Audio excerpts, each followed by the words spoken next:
Sir there are వేస్. ఏదైతే మేము తెలంగాణ సాధించే ప్రక్రియలో తెలంగాణ ఎజిటేషన్ కోసం ఏదైతే పోట్లాడినామో శ్రీకృష్ణ కమిటీ ఆ రోజు తీసుకొచ్చినారు. శ్రీకృష్ణ కమిటీ స్టేట్ మొత్తం తిరిగి they have collected the data and they said కి తెలంగాణలో ఇది అన్యాయం జరుగుతుంది అని చెప్పేసి డేటా కలెక్ట్ చేసిన తర్వాత then you have got into the parliamentary procedure ఏదైతే మాట్లాడుతున్నాం both houses and then the president has given the approval. నేను ఏమంటున్నానంటే ప్రతి ఒక్కటి as this is the historical moment, historical చారిత్రాత్మకమైన నిర్ణయం. ఇది ఒక రాష్ట్రానికి సంబంధించినటువంటి సబ్జెక్ట్ కాదు. ఇది ఎసెన్షియల్లీ ప్రతి ఒక్క రాష్ట్రంలో, మహారాష్ట్రలో కానివ్వండి, మధ్యప్రదేశ్ లో కానివ్వండి, ఆనాడు ఏదైతే ఓబీసీస్ కోసం వాళ్ళు రిజర్వేషన్ తీసుకొచ్చారో దాన్ని కొట్టివేయడం జరిగింది. ఎందుకంటే అక్కడ డేటా కలెక్ట్ చేయలేదు కాబట్టి. నేను ఒకటి చెప్పదలుచుకుంటున్నాను, ఏదైతే ట్రిపుల్ టెస్ట్ గురించి మాట్లాడుతున్నామో 100% that is right. 100% you need to have the data collect చేసుకుని ఉండాలా, డెడికేటెడ్ కమిషన్ ఉండాలా, ప్రపోర్షనేట్ రిజర్వేషన్ ఉండాలా. నెంబర్ 3 మోస్ట్ ఇంపార్టెంట్ ఏదైతే 50% క్యాప్ గురించి మాట్లాడుతున్నారో, కైండ్లీ అలో మీ శశి గారు, నేనేమంటే 50% క్యాప్ గురించి మాట్లాడుతున్నారో దానితో పాటు ప్రెసిడెంట్స్ మన దగ్గర ఉన్నాయి. ఆ యాక్ట్ లో కూడా మనకు ఉంది క్లియర్ గా ఏమని చెప్పేసి exceptional circumstances can be considered అని చెప్పేసి. మన చట్టాలు అనేవి అంత స్ట్రిక్ట్, అంత ఇది కాదండి. వాట్ ఐ కాల్ అంత there liberal in terms of understanding our laws allows, మనకి ఎలో చేస్తాయి పరిమితులు. ఏమని చెప్తున్నానండి, ఎక్సెప్షనల్ సర్కమ్స్టాన్సెస్. సీలింగ్ గురించి ఎక్కడైతే మనం మాట్లాడుతున్నామో 50% క్యాప్ కి దాటకూడదు, it is a guideline. దాంతో పాటు you have a strict, you have a condition. ఏమని చెప్తున్నారు, ఎక్సెప్షనల్ సర్కమ్స్టాన్సెస్ అన్నారు. Now what is that exceptional circumstances? That is subject to discussion.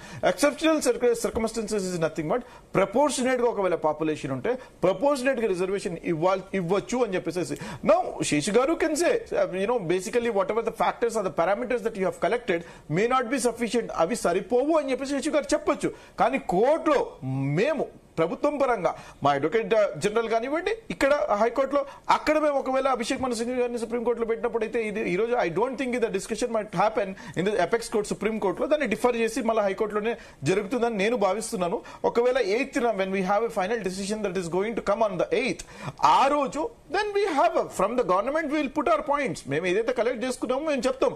నమ్మకం ఉంచండి, మేము ఇంత చేసినప్పుడు అది చేయడం అంత పెద్ద విషయం కాదండి. మేము arguments, everything depends upon the arguments what you put in front of the judge అండి. అక్కడ ప్యానెల్ ముందు మనం ఏం పెట్టబోతున్నామో that is what is going to make a difference. నేనేమంటున్నాను, మళ్ళీ ఒకసారి చెప్తున్నాను, ఈ రోజు కేంద్ర ప్రభుత్వం ఒకవేళ సహకారం అందించుంటే ఇంత ఇబ్బంది పడాల్సిన అవసరం ఉండేది కాదు. కేంద్ర ప్రభుత్వము వారి వైఖరి, వారి ధోరణి ఇక్కడ కూడా కాంగ్రెస్ కి లబ్ధి చేకూరకూడదు అని చెప్పేసి వారు ఏదైతే డెసిషన్ తీసుకుంటున్నారో దాని వల్ల ఇది ఇబ్బంది పడుతున్నామండి. గవర్నర్ గారు ఎన్ని రోజులు పెట్టుకుంటారండి ఫైల్స్? మీరు చెప్పండి, నాకు అర్థం కాదు. పంచాయతీరాజ్ అమెండ్మెంట్ గురించి మనం మాట్లాడుతున్నాం. పంచాయతీరాజ్ అమెండ్మెంట్ గురించి ఎన్ని రోజులు they can have the file along with them? మీరు చెప్పండి. ఈస్ దిస్ గవర్నర్ వ్యవస్థ? ఆనాడు పెద్దలు ఎన్టీఆర్ గారు చెప్పినారు, ఈ గవర్నర్ వ్యవస్థ అనేది తీయాలి అని చెప్పేసి. These are nothing but appointed by the central government కదా. సెంట్రల్ గవర్నమెంట్ వాళ్ళని అపాయింట్ చేసిన తర్వాత ప్రతి ఒక్కటి వాళ్ళ అప్రూవల్ లేకుండా వీరు అప్రూవ్ చేయరు అంటే they are playing hand in glove. అంటే కేంద్ర ప్రభుత్వం చెప్తే ఈయన గవర్నర్ గారు అప్రూవ్ చేస్తారు. This is what this is India is democratic country. మీ ఇష్టారాజ్యం చేయడానికి లేదు. మేము 100% మేము కమిటెడ్ తో ఉన్నాం. మేము ఇది ఈ తెలంగాణ రాష్ట్రం అనేది మేము ఏదైతే చేస్తున్నామో ప్రతి ఒక్క రాష్ట్రంలో దీనిని this is going to be president all across India. ఇది జరగాలండి. ఎందుకు జరగకూడదు అని నేను అడుగుతున్నాను. నేను మీ జనాభా ప్రతిపాదికన మీరు ఎంతమంది ఉన్నారో అంత ప్రపోర్షనేట్ రిజర్వేషన్ ఎందుకు ఇవ్వకూడదు అని నేను అడుగుతున్నాను. నేను లోకల్ బాడీ ఎలక్షన్స్ లో మీకు ఎడ్యుకేషన్ లో ఎందుకు ఇవ్వకూడదు అని అడుగుతున్నాను. మేము reservation should be given. Why not? Socio economic factors మీది సరిగ్గా లేనప్పుడు, మీకు సామాజిక న్యాయం జరగనప్పుడు, మీ ఆర్థిక స్థితిగతులు సరిగ్గా లేనప్పుడు మిమ్మల్ని అప్లిఫ్ట్మెంట్ చేయడం, మిమ్మల్ని ఎంపవర్ చేయడం యొక్క బాధ్యత గవర్నమెంట్ది కాదా అండి? ఓకే, ఒక నిమిషం నేను వస్తాను. శేషు గారు, సో నుమన్ గారు చెప్తున్న పాయింట్స్ ఇవన్నీ తీసుకున్నా గానీ ఏదేమైనప్పటికీ ఇప్పుడు సుప్రీంకోర్టులో విచారణ అయినా, హైకోర్టుల తర్వాత అయినా ఈ రోజు అవుతుందా లేదా, తర్వాత హైకోర్టులో జరుగుతుందా, అవన్నీ విషయాలు ఎట్ ద ఎండ్ ఏం కావాలంటే కూడా స్థానిక సంస్థల ఎన్నికలు అవుతాయా లేదా అన్న ఒక డైలమా. ఆల్రెడీ షెడ్యూల్ కూడా వచ్చేసింది. 19th కి పోలింగ్ ఉంటుందని చెప్పేసి, 21st I think so polling ఉంటుందని చెప్పేసి అన్నారు.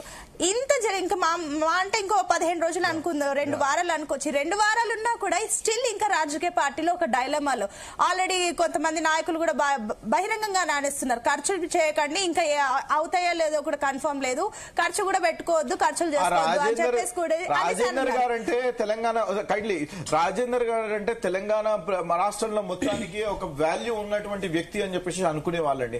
ఏనాడైతే ఆయన కమ్యూనిస్ట్ మైండ్ సెట్ నుంచి ఏనాడైతే బీఆర్ఎస్ నుంచి ఆయన బీజేపీలోకి పోయినాడో ఆయన వాల్యూస్ మొత్తం తుంగలో తొక్కేసేసి ఈ మాట్లాడుతాడని ఆ పెద్ద మనిషి ఆయన స్థాయి గురించి నేను మాట్లాడాల్సిన అవసరం లేదు. ఎట్లా చెప్తారండి? He has to mentally moral